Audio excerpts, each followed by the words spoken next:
Hey y'all, welcome back. Today we are going to be having a little bit of a book chat for the books that I read in 2025 as a Christian homeschooling mom that I absolutely loved.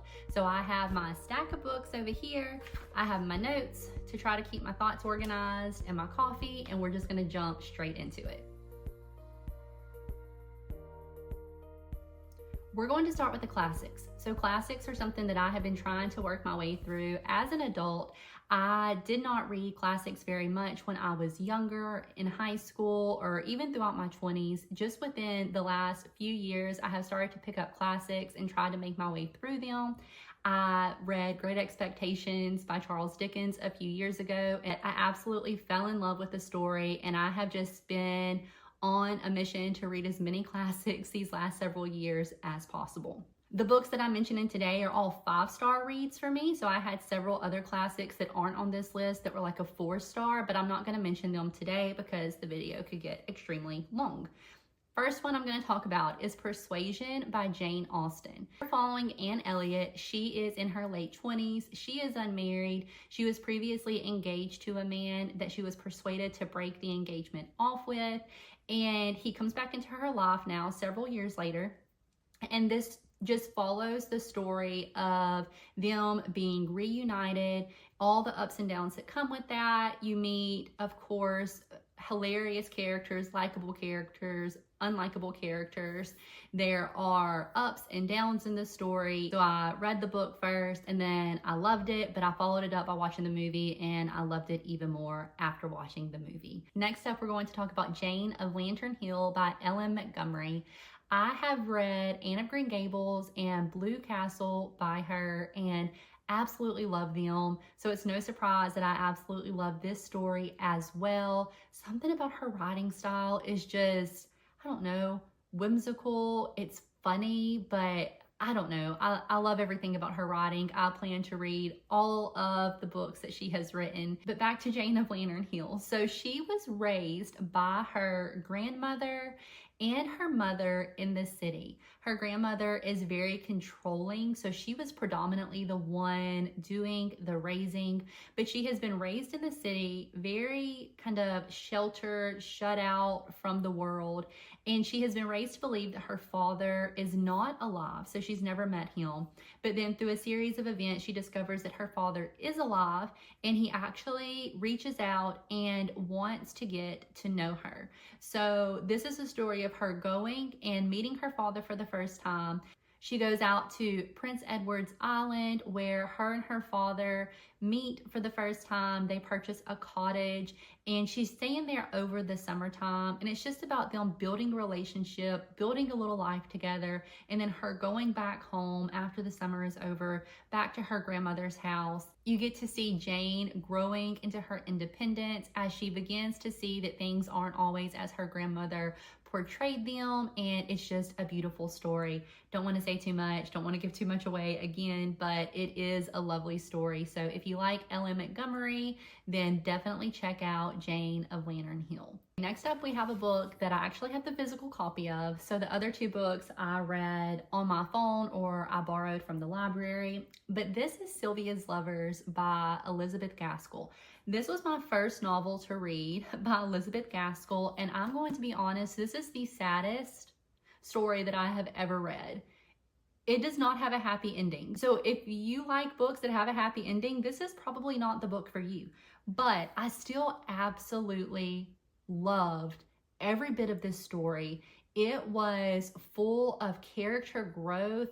It was full of just emotions. So many emotions in this story. So you're following the story of Sylvia. She is young. I can't remember exactly how young, 17, 18 maybe, but she has two men who love her and who want to marry her. You get to watch Sylvia grow from young and prideful and she felt very self-centered in the beginning, and you get to see her grow into a woman who is shaped by various life circumstances. Like I said, many of them very sad, very heavy, but there is betrayal, there is lost love, there is reconciliation, there's repentance, there's forgiveness. It is just a very deeply emotional story, and I absolutely love just the way that Elizabeth Gaskell writes. At certain times it was kind of hard to follow along with what exactly was being said, so there were certain sections that I listened to with an audiobook version just to help me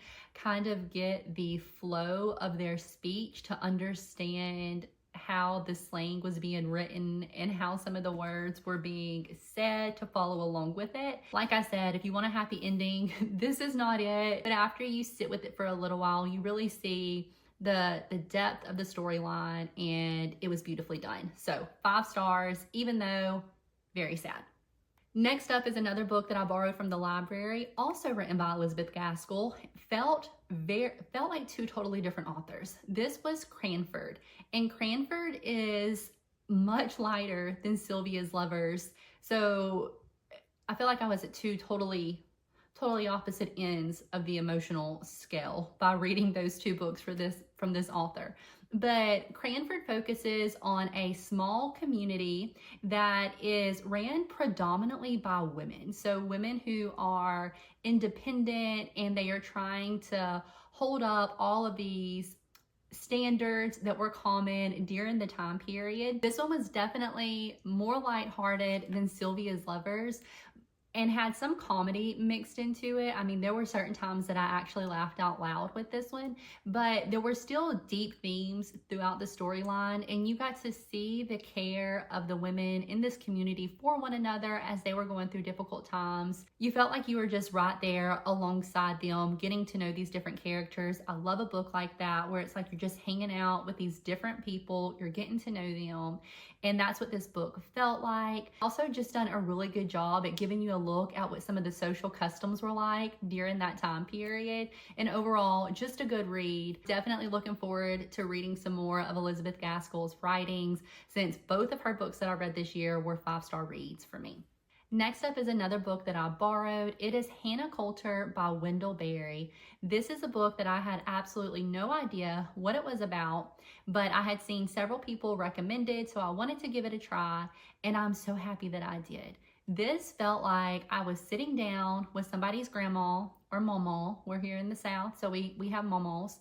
And like, she was telling me about her life, and the fact that this was written by a man, it just blew my mind that he created this character and he wrote this story from an elderly woman's perspective that was just so well done. I wrote down so many quotes in my journal from this book.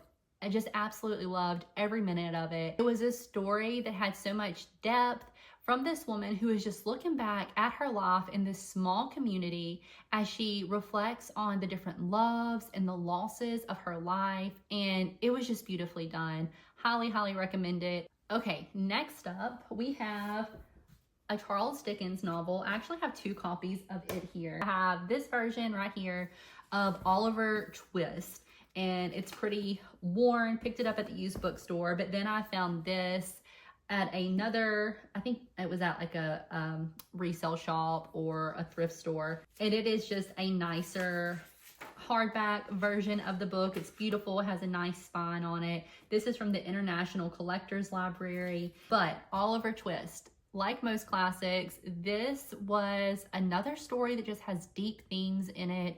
Deep emotional investment goes into these stories.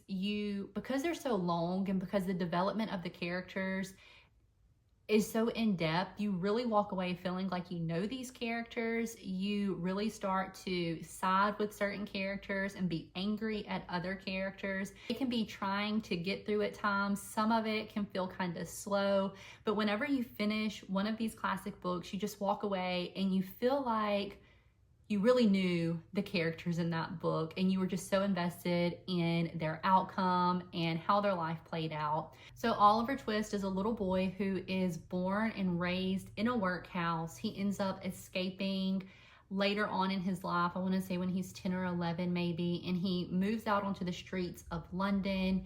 And the story is just about all of the hardships that he goes through, the way that he is raised by very not nice people. They just make your blood boil, honestly. Most of the time, you're just so angry with these people.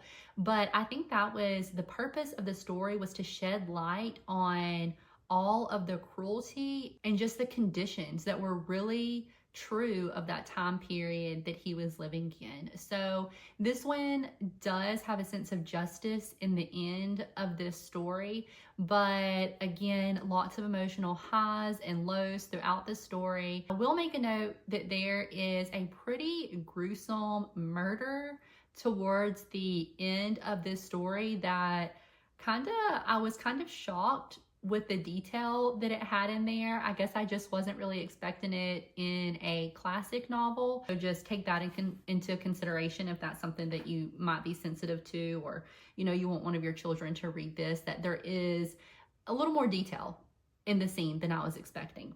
Okay, one more classic that I'm going to mention that I did not initially put on my list here, but when I was getting my books off the bookshelf, I saw this one. This is The Enchanted April by Elizabeth von Arnim. This is one that I did not initially give 5 stars to, but I went back and I listened to the Literary Life podcast discussing the themes in this book.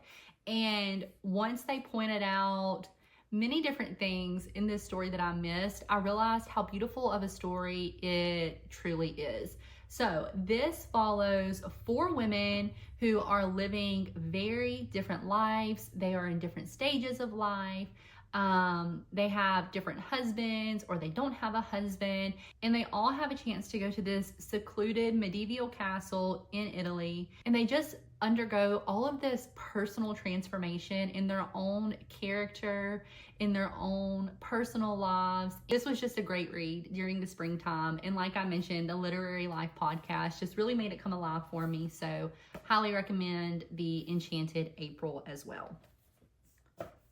Okay, we're going to move away from the classics now and read some of the more modern books that I read this past year that I gave 5 stars to. You're going to see that there is a definite theme here in time period and location that I prefer. So just a heads up, I don't read a lot of books that take place currently. Most of them take place in the 1800s. The first book that we're going to talk about is the Emma Line series. I have been listening to this series on audiobook. If you watch book reviews very much, you've probably heard a ton of people talking about this book series, but I absolutely adore this series. I adore the audiobook narrator who is reading it. She does a phenomenal job at just bringing the characters to life with her different voices. This is one of those series that doesn't have like a direct objective. You're not working to solve a mystery or to stop some bad guy or any of those things. You are just following Emma along in her day-to-day life as an unmarried woman, as she meets different people, as she forms connections and friendships, and it's wonderful. I love every minute of it. I laugh out loud at times. I'm heavily invested in some of these different relationships, and I will continue on reading this book series as the new books come out, as far as I can tell. Pretty much all of these modern fiction books I don't have a physical copy of because I either borrowed them from the library physically or read them on my phone or listened to an audiobook. So I don't have any physical copies of these to show you. But the next book is actually a juvenile fiction book. So this is kids fiction, but it is called A Place to Hang the Moon by Kate Albus.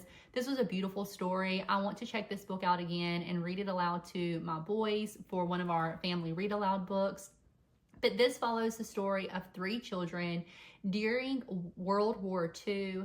They have been raised by their grandmother who passes away at the beginning of the book. They are looking for a new guardian, which is very hard to come by during the time of the war. So it is actually recommended to them that they go into the countryside with all of these other wartime evacuee children who are being sent to the countryside to get out of London during the war. So they jump on a bus, they go out to the countryside, they are placed with various families, and this is just the story of them trying to find a place to belong. It is absolutely beautiful, wonderfully done for children's literature. I can see this one sticking around for a long time. Okay, next up we have a book from a series called The Dread Penny Society by Sarah Eden. I believe this one was called The Highwaymen. I cannot remember the exact title of it, but it's book one in this series. This takes place in the 1800s in London again, and it follows the headmistress of a girls' school. She is a well-known author of literature that is respected by these ladies in the upper class of society, but she is also writing penny dreadfuls, which were these short stories that came out in installments. She's writing under a male pen name and publishing these stories, and she's doing really well with this, and she's moving into like a top paid position as one of these penny dreadful writers, but she has to keep her identity secret because she knows that if the upper class finds out that she's writing what was considered lower class stories, they would pull their children from her school and she would be ruined as a headmistress. And then you have the male main character who is also writing these penny dreadful stories, but he's actually part of a secret society that works to help out those in need in the lower class and kind of fight for social justice amongst those who are mistreated a lot of times. And so he's trying to find out who this new writer is who's publishing these penny dreadfuls, getting close to bumping him out of the top spot. He wants to find this person and talk to them about what it is that they are using the funds for. Their paths cross. The story goes from there. It was a fun read. I especially like the structure of this book because you are following the current storyline, but then after like every chapter, you would get a chapter from the penny dreadful story that character was working on. So it was a fun read. I haven't read any of the other books in this series, but like I said, I really enjoyed that first one. Next up, we have a romance novel, which shocked me that I enjoyed this one so much, but I think it was the setting, the time, place. It just really spoke to me. I don't read contemporary romance. I don't like rom-coms. I've tried them. I do not enjoy them. But this is Eden Brook by Julianne Donaldson. I think it was the length of this story combined with, like I said, the setting. I don't know, it just worked for me. So the main character is named Marianne. She's kind of witty, kind of funny, but she's being raised by her grandmother, and she has this suitor who she doesn't really want anything to do with. So when the opportunity comes up for her to go and visit her sister at this country estate, she jumps on it, goes, takes off to go visit her sister at this country estate. It's a romance novel. Obviously, she meets somebody, but I think I just really enjoyed the setting of this one, being in a country estate. It was sweet. It was proper. The setting was right. It was a 5-star for me. Next up, I have Set the Stars Alight by Amanda Dykes. I'm going to read my notes on this one because this was a dual timeline story, and dual timelines can get kind of confusing at times to try to explain. So in the current timeline, your main character is named Lucy, and then there is a boy who grows into a man later in the story named Dashiell. And they are raised up hearing the stories of Lucy's father. He was an excellent storyteller. He told them so many different stories. And so it begins that way, and then they grow into adults. They go off on their separate paths into different careers, but then they are reunited later on to come together to work on solving this mystery from a story that her dad had told her. And then you have the past timeline. It was about 200 years ago, and it follows the story of this boy who is being raised somewhat secluded from the world by his father. His father is a wealthy estate owner, and he is training his son, preparing him to go and to be a captain in the war. And he's just very, sheltered, kept back from any friendships or developing relationships. And we learn in his life that there were some events that took place that have remained unanswered for throughout all of history. So it's tied together through this thread of an event in history who the current characters are trying to figure out what has happened, what truly happened, since there were never any direct answers given for the event that took place. And we get to see the storyline from the past unfold. We get the storyline from the present, and they are woven together beautifully. Amanda Dykes, this was the first book that I have read by her, but very impressed with her writing style. It was beautiful, many quotable parts throughout the book that I wrote down in my journal. So just beautiful writing, a beautiful story that unfolds. Highly, highly recommend that book as well. Okay, last up on my fiction reads, we have The Frozen River by Ariel Lawhon. This is for mature readers, in my opinion, because there's a relationship between a husband and a wife. It's respectfully done, but still for mature readers. And it also deals with very heavy topics such as rape and murder and just heavy topics. This was a historical fiction that takes place in the 1700s. The book is based on Martha Ballard, who was a real woman, a real midwife, and the book is based loosely on her diary entries and a true event that took place. So while all the details in the book are not completely true, it does have some truth based in history. So in the story, you have a man who his body is recovered from a frozen river. Martha is called in to help to identify the man and discern his cause of death. And the man was actually one of two men who were accused of rape several months ago.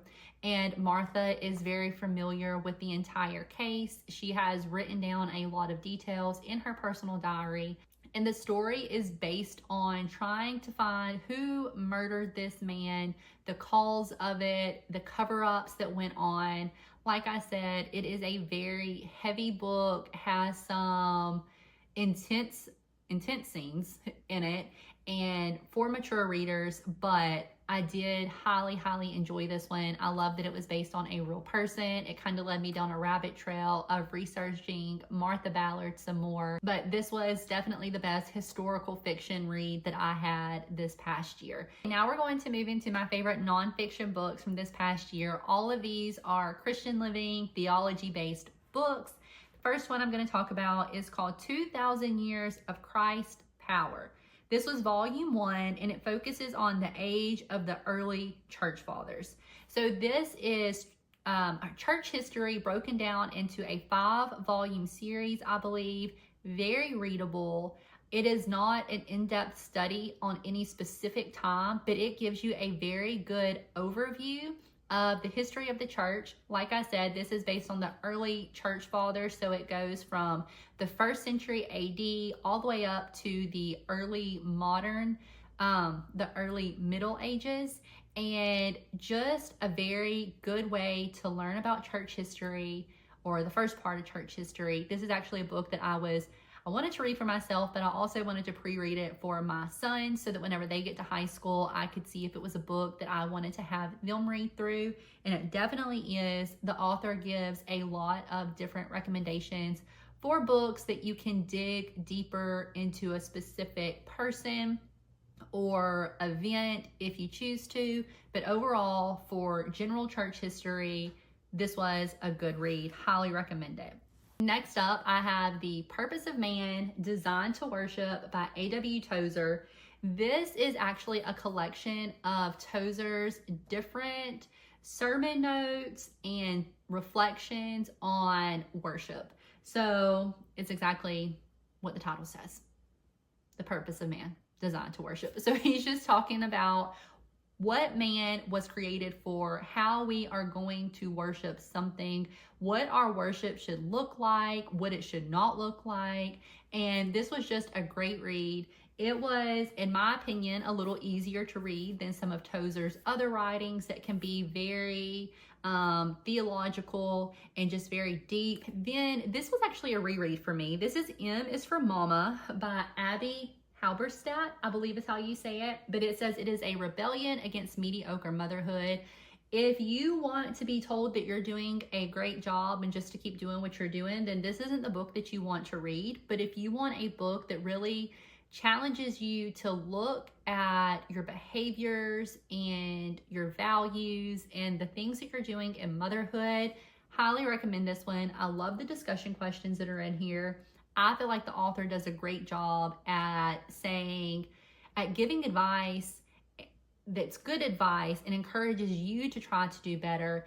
It's all rooted in the Bible, but I feel like she does it in a way that doesn't come off as I'm so superior, I do all these things right. She's very open with the fact that she's made many mistakes in her motherhood as well, and she is just trying to encourage other mothers to not settle for mediocrity in their motherhood. Two more on the nonfiction. So first up, we have Another Gospel by Alyssa Childers. This is just a look at progressive Christianity and kind of takes you through her journey of going to a Bible study group within a church and having all of the things that she had previously believed be questioned. The things that she previously believed and currently believes be questioned by this more progressive church pastor who was saying some things that she knew deep down was not true, was not rooted in the history of the church, but she wasn't really sure how to respond to these accusations and these questions. So this was just her going through and answering all those questions that were coming up. She knew she believed a certain way, but she couldn't articulate why it was that she believed those things. So this one, highly recommend. I actually have two more of Alyssa's books that I want to read. This came in a 3-book collection, and so I want to get to those other 2 books as well. Last book, I have not given it 5 stars yet because I have not completed reading it. This is a current read for me, but this is by Jennifer Pepito, Habits for a Sacred Home, 9 Practices from History to Anchor and Restore Modern Families. I'm only on the 3rd chapter in this one, but I can already tell I'm absolutely gonna love it. She is just talking about how we can, in the midst of this crazy and chaotic world, how we can create a home that is sacred, that is Christ-centered, and focused on just sharing the gospel and just providing a place for our families to be together. So I foresee this one being a 5-star read for me, but I have not officially given it 5 stars, but I think it will be by the time I finish it up, because it's causing me to think very deeply about some of the things that I'm doing, some of the things that I value, some of the imbalances in my life right now. So that is it. That's all of the books that I gave 5 stars during 2025. I had a lot of 4-star reads that were very close to being 5 stars, but if I included them in here, this would probably be like over an hour-long video. I'm gonna put all of the links down in the description box for you so that you can check out any of these books that you may be interested in. Thank you guys for watching, and I will see y'all next time.